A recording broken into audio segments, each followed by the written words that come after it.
It's 8 o'clock. This is Sky News Breakfast. Our top stories.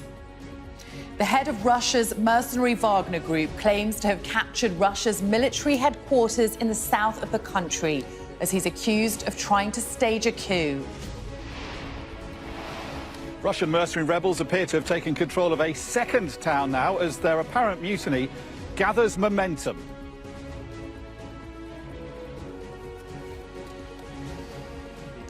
We're going to take you straight to Moscow, where we're hearing from President Putin in a recorded address. Is heroic. And last night I spoke to the commander of the southern troops. This is a criminal, adventuristic campaign. It is equivalent to armed mutiny. Russia will defend itself and repel this inimical move. We are fighting for the life and the security of our citizens and our territorial integrity. It is a question of Russia's millennial history. This requires the unity of everyone and the consolidation of all elements. Everything has to be done in order to put this danger to rest. It is an attempt to subvert us from inside. This is treason in the face of those who are fighting on the front. This is a stab in the back of our troops and the people of Russia.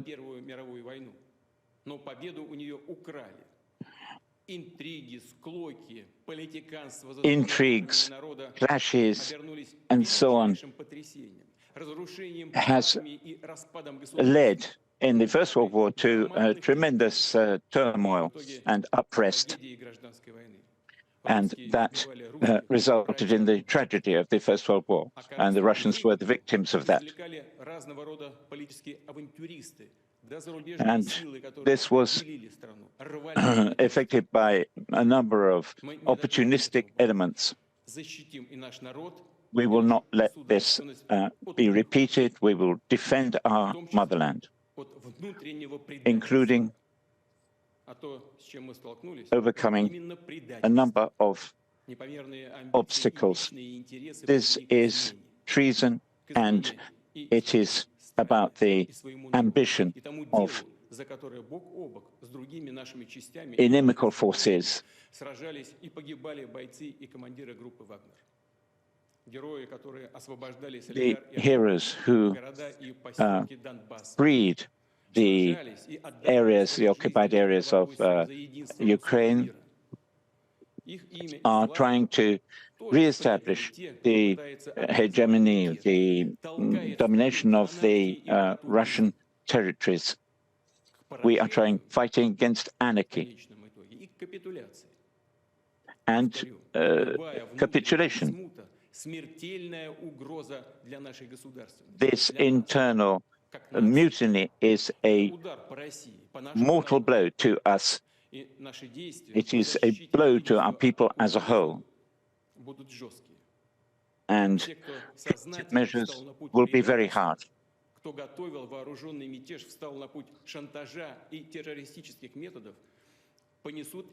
These people who are responsible will certainly be brought to justice on behalf of our people.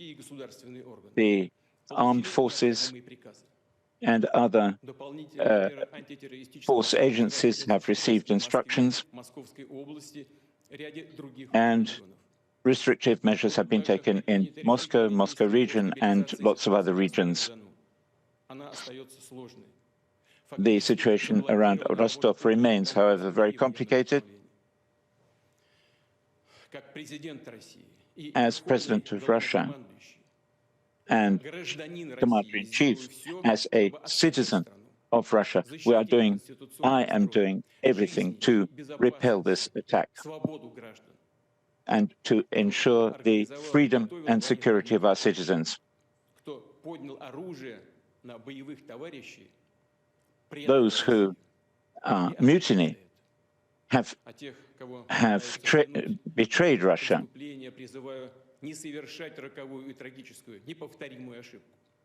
And I urge anybody involved in it not to cease any kind of participation in armed conflict. We will certainly defend what is dear and hallowed to the Russian people.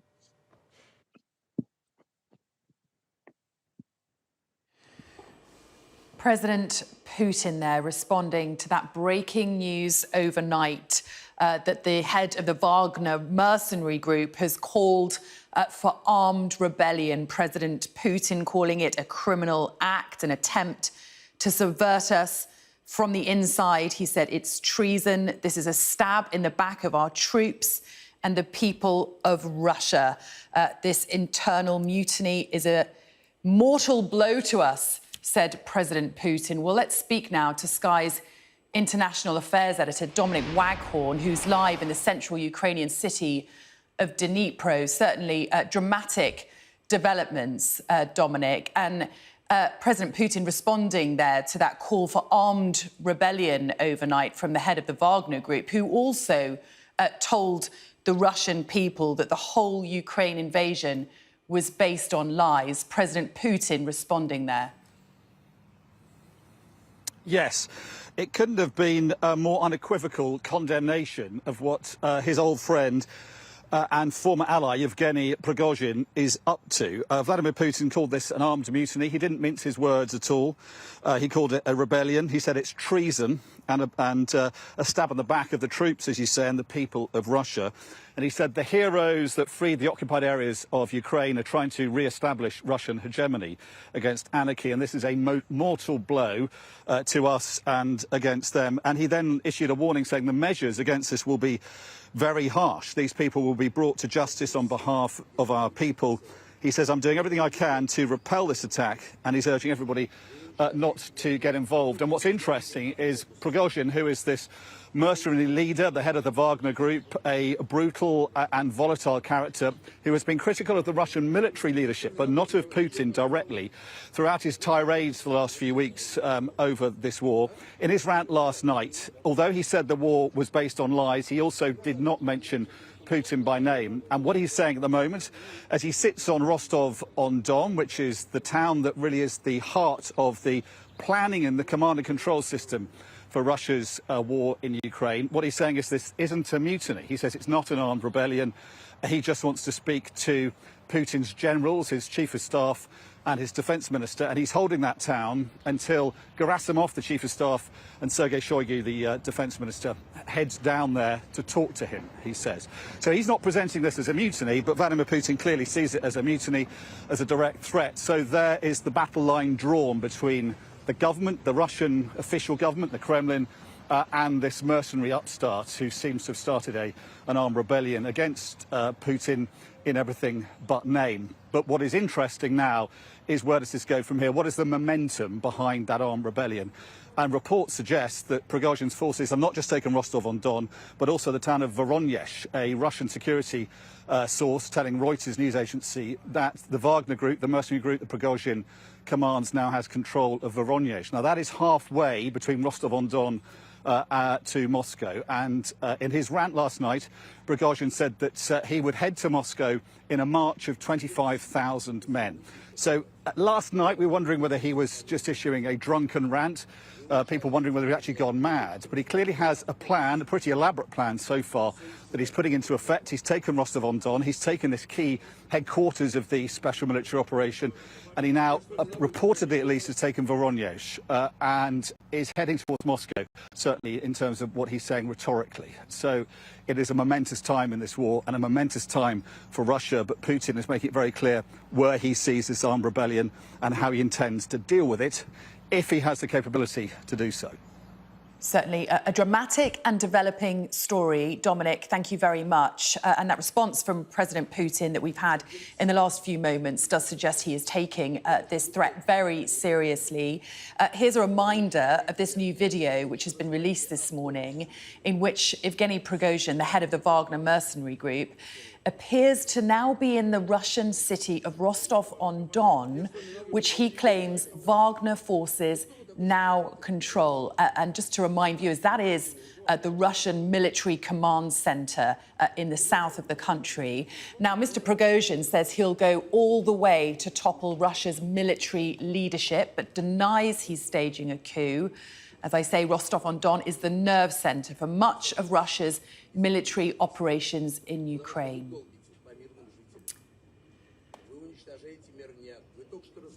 It's quite a morning.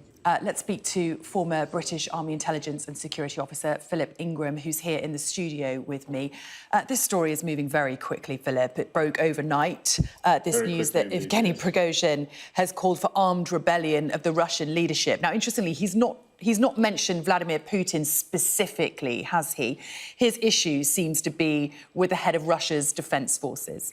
And he's been criticising the Russian Defence Minister Shoigu and General Gerasimov, who is commanding overall operations in Ukraine for some time, criticising what they're doing, and has accused them in the past of attacking his Wagner forces as they withdrew from Bakhmut, and then yesterday he accused them of attacking them in one of their camps. This seems to have pushed him over the edge a little bit, but interestingly his language is still focused on the military side, on Defence Minister Shoigu, on General Gerasimov and overall command. And Rostov-on-Don is actually quite significant, because that's the headquarters of the Southern Group of Forces. As you said, that's where the whole of the operations into Ukraine are being coordinated. And whenever Prigozhin went in there and sat down in the military headquarters, first of all, there was a cooperative talking going on with the deputy head of the GRU, which is the Russian First Directorate, their military intelligence organisation, a very powerful organisation, both militarily and politically. And it's interesting to see how this dynamic's playing out. And it's interesting, isn't it? Because obviously we don't know how this is going to play out. We don't know what kind of mutiny or attempted rebellion we're going to see here. But what we have seen is a video from Yevgeny Prigozhin, who is the leader of Wagner Group, fighting in tandem with the Russian army, who has said to the Russian people that the whole Ukrainian invasion was based on lies. And that is something that Russian people have not heard on Russian state television until now. Well, some of his language is really quite interesting. And the difficulty that we have here is a lot of this is coming out from reports that we're getting on Telegram. Prigozhin's putting his own videos out. Other organisations are putting their videos out. And a lot of this will include a lot of disinformation. So we have to take everything with a pinch of salt and just be very careful in our analysis. But some of the language that Prigozhin has been using is the historical language that the Russians have traditionally used whenever they've been trying to suggest that that Tsar has been badly advised by his advisors. That's the language that Prigozhin is using whenever he's criticising Shoigu, the defence minister, and Gerasimov, who's in charge of military operations. And he seems to be almost protecting Putin. Putin has come out quite hard against him in Putin's statement now. So a lot to play out. Yeah, now, we're looking at pictures of Bakhmut. Of course, we've seen the battle for Bakhmut for months. That was one of Russia's very few victories recently, which was carried out by Wagner fighters. And interestingly, this whole fallout has come about. I mean, there have been tensions for some time, but this fallout has come about overnight because Yevgeny Prigozhin accuses the Russian leadership of attacking his own forces. Now, there's no evidence of that yet, but that is an interesting development. Yeah, Prigozhin makes a lot of accusations and provides very little evidence.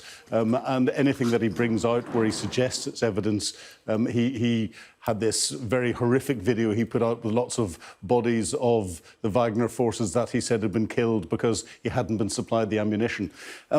Prigozhin's position was made by Vladimir Putin. Their relationship was very close indeed and synergistic, and Prigozhin wouldn't be as strong as he was if it wasn't for Putin's support. And interestingly, the Russian First Directorate, this GRU, their military intelligence organisation, helped make Wagner's position within the conflict. private military companies are officially in Russian constitution illegal, and he's been allowed to get away with this. Bakhmut was it a victory or wasn't it? The Ukrainians have taken a lot of territory back to the north of Bakhmut and to the south of Bakhmut ever since Wagner Group withdrew and were replaced by regular Russian forces. So he will be frustrated at the numbers of casualties his group has suffered and the fact that it hasn't been exploited. And certainly, just to remind viewers who are tuning in at this developing story, that the head of Russia's mercenary Wagner Group claims to have captured Russia's military headquarters in the south of the country. He's called for armed rebellion. And certainly security has been stepped up in Moscow with riot police and the National Guard scrambled to protect government buildings. We've heard from President Putin in the last 15 minutes, who has called this a criminal act and has said Russia will defend itself. Certainly heightened tensions in Russia, and we will stay across this story for you and bring you updates as we get them throughout the programme. Stay with us on Sky News Breakfast.